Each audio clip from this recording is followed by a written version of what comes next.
राज्यात 17 विधान परिषदेच्या निवडणुकीची घोषणा. जळगाव जिल्ह्याकडे सर्वांचे लक्ष लागून.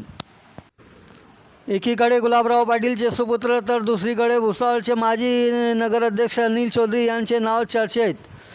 कोणाची लॉटरी लागणार? संपूर्ण जिल्ह्याभरात चर्चा. भुसावळसह जिल्ह्यात भुसावळचे माजी आमदार संतोष चौधरी व त्यांचे बंधू माजी नगराध्यक्ष अनिल चौधरी यांनी कोणत्याही निवडणुकीत शड्डू ठोकले तर ते मागे वळून केव्हाही पाहत नाही. याचे बोलके उदाहरण प्रत्येक वेळी प्रत्यास आले असून यंदाही भुसावळ नपाच्या निवडणुकीत जरी बहुमत मिळाले नसले तरी नगराध्यक्षपदाच्या विजयाची माळ मिळालेली आहे. तर सध्या तरी त्यांनी न्यायालयात न्यायप्रविष्टी असली तरी ते निवडणुकीचा निकाल मात्र नाकारता येत नाही. परंतु हेही सत्य आहेत की या पाठोपाठ संतोष चौधरी यांना जळगाव महानगरपालिका निवडणुकीचे सूत्र व जबाबदारी सोपवण्यात आली होती.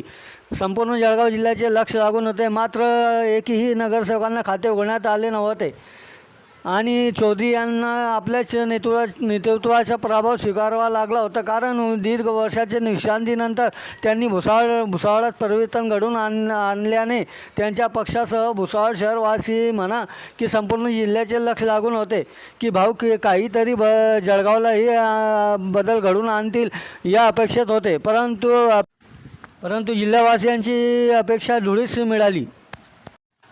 या पराभवामागील कारणे काही असू शकते. एक तर राजकीय समीकरण हे मुख्य कारण असू शकते असेही आघाडीत त्यावेळेस निवडणूक चर्चेला उधाण आले होते. आणि आता त्यांचे बंधू अनिल चौधरी हे जळगाव जिल्हा विधान परिषदेच्या निवडणुकीसाठी रिंगणात उतरण्याची तयारी जरी दर्शवली असली तरी दुसरीकडे एकीकडचे प्रहार पक्षाचे सूत्र संतोष चौधरीचे बंधू यांनी उत्तर महाराष्ट्राची जबाबदारी हाती घेतली होती. आणि आज जरी चर्चा असली की ते बच्चू कडू यांच्या पाठोपाठ शिवसेना शिंदे गटाच्या मार्गावर असले तरी संतोष चौधरी राका शरद पवार गटात आणि दुसरे बंधू इतरत्र पक्षाच्या मार्गावर आणि भाजपाचे संकटमोचक नामदार गिरीश महाजन यांचे घनिष्ठ मित्र अनिल चौधरी नाशिक येथील कुंभमेळ्यातून दिसून आले होते. आणि आज ही त्यांच्या मैत्रीच्या चर्चा आज आयतागत सुरू असली तरी त्यांचे बंधू संतोष चौधरींचे संबंधी ही कार्यक्रमात म्हणा की पडद्याआडील संबंध लपलेले नाहीत असे बोलले जाते आहे. तर दुसरीकडे भुसावळ येथील सलग आमदार व आज नामदार असलेले संजय सावकारे यांचीही राज्यात म्हणा की जळगाव जिल्ह्यात त्यांची फळी म्हणा की पकड भक्कम आहेत. आणि चौधरी बंधू म्हणा की सावकारे बंधू यांच्या राजकीय म्हणा की वैयक्तिकगत शत्रुता ही कोणाकडून लपलेली नाही. तर महायुतीचे नामदार गुलाबराव पाटील यांची राजकीय कार्यशैलीचा प्रत्यय सर्वांनी अनुभवलेला आहे आणि अनेक वर्षापासून राज्याचे नेतृत्व करीत आहेत. आणि आता विधान परिषदेच्या रिंगणात त्यांचे सुपुत्रास उतरण्याची तयारी दर्शवली असून आणि त्यांनी निवडणुकीसाठी शड्डूही ठोकले असल्याचे चर्चांना ऊत आले आहेत. परंतु अनिल चौधरीच्या शिवसेनेत प्रवेशाची चर्चामुळे दोघांमध्ये उमेदवारीसाठी पेच निर्माण झाल्याशिवाय राहणार नाहीत. पण शेवटी राजकारण आहेत. राजकारणाच्या समीकरणात काहीही घडून येऊ शकतो.